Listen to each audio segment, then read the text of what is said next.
Depuis 2013, le Niger dispose d'un document de politique nationale de modernisation de l'État dont l'impact recherché est que le niveau de satisfaction des usagers des services publics soit amélioré.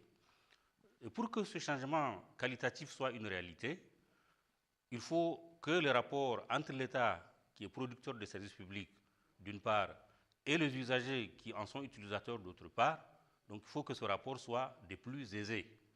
Les usagers doivent en particulier connaître la notion de service public, ses principes fondamentaux, ainsi que les conditions pour y accéder.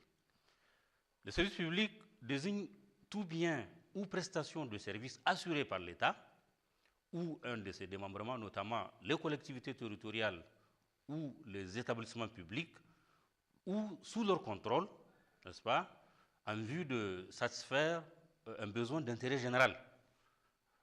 Par exemple, la sécurité publique, l'éducation, la santé publique, les services d'assainissement, les services de voirie sont des services publics que nous connaissons et qui sont très courants. Sur le plan institutionnel, est considéré comme service public toute organisation ou un appareil administratif doté d'un ensemble de moyens, notamment humains, financiers et matériels, affectés à l'accomplissement d'une mission d'intérêt général. Il y a 4 principes fondamentaux qu'il faut retenir par rapport au service public. Il y a le principe de continuité du service public, il y a le principe d'égalité de tous devant le service public, il y a le principe de mutabilité et il y a le principe de neutralité. Un élément important sur lequel il faut revenir, c'est l'accès au service public. Cet accès-là est un droit consacré par la Constitution de la 7e République, notamment en ses articles 10, 11, 12 et 13. Et c'est pour faciliter cet accès aux usagers que le Haut Commissariat à la modernisation de l'État a initié une campagne de communication sur les procédures administratives que nous avons appelée le coin de la modernisation. Il s'agit d'une séquence qui permettra à tous les usagers de trouver des réponses pratiques à un certain nombre de questions qu'ils se posent quotidiennement. Par exemple, à qui dois-je m'adresser pour obtenir tel ou tel service public? Quelles formalités faut-il accomplir? Comment obtenir telle ou telle pièce constitutive d'un dossier? Combien de temps faut-il pour obtenir tel ou tel service public? Combien coûte l'obtention d'un service public?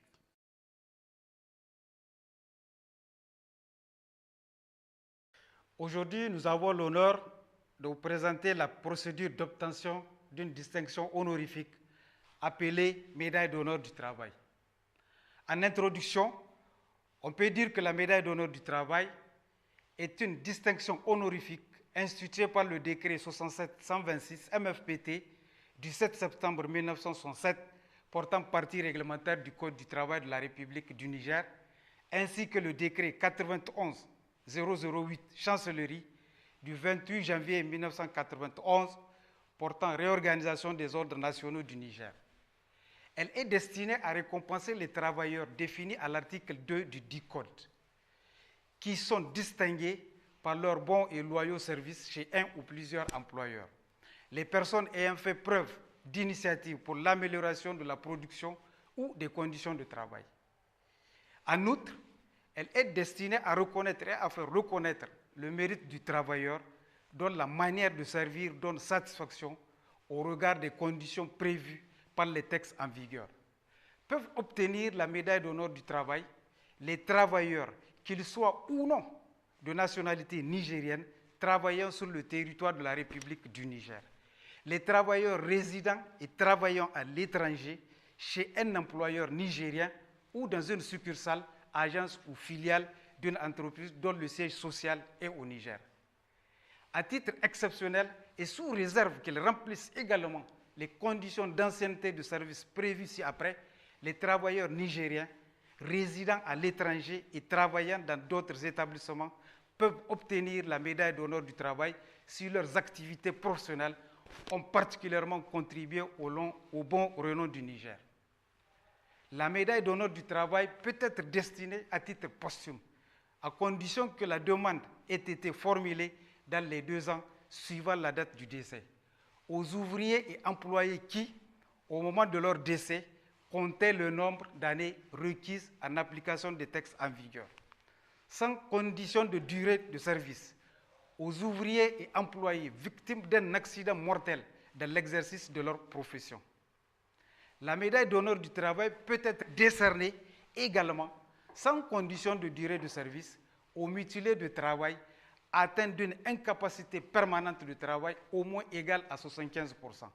Lorsque le taux d'incapacité est inférieur à 75%, mais supérieur à 50%, la durée de service exigée pour l'obtention de la médaille d'honneur du travail est réduite de moitié.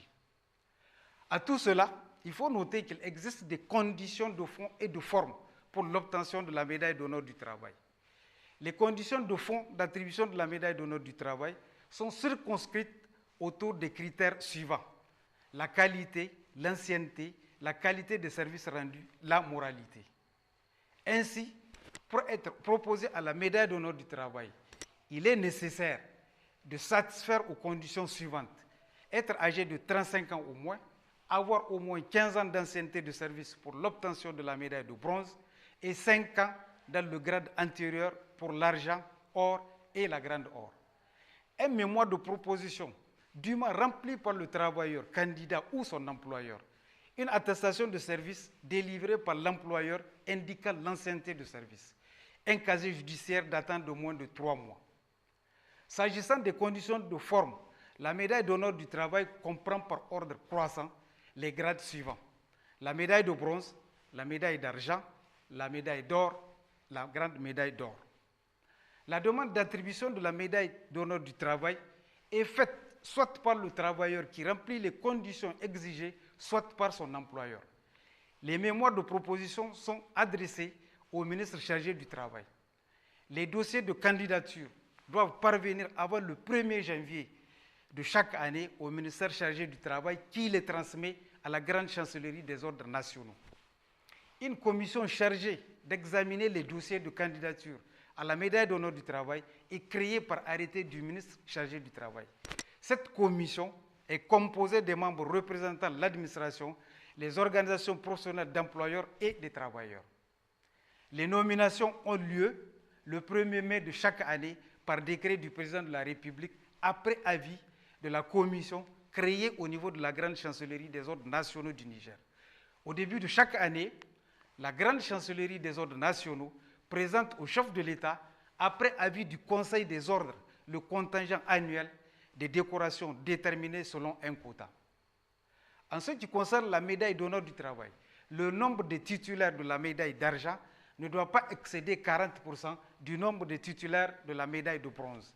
Il en est de même du nombre de titulaires de la médaille d'or par rapport aux titulaires de la médaille d'argent. Les titulaires de la grande médaille d'or ne doivent pas excéder 20% du nombre de titulaires de la médaille d'or. Il est important de savoir que l'examen du dossier de demande pour l'attribution de la médaille d'honneur du travail est gratuit. Plusieurs avantages découlent de l'attribution de la médaille d'honneur du travail.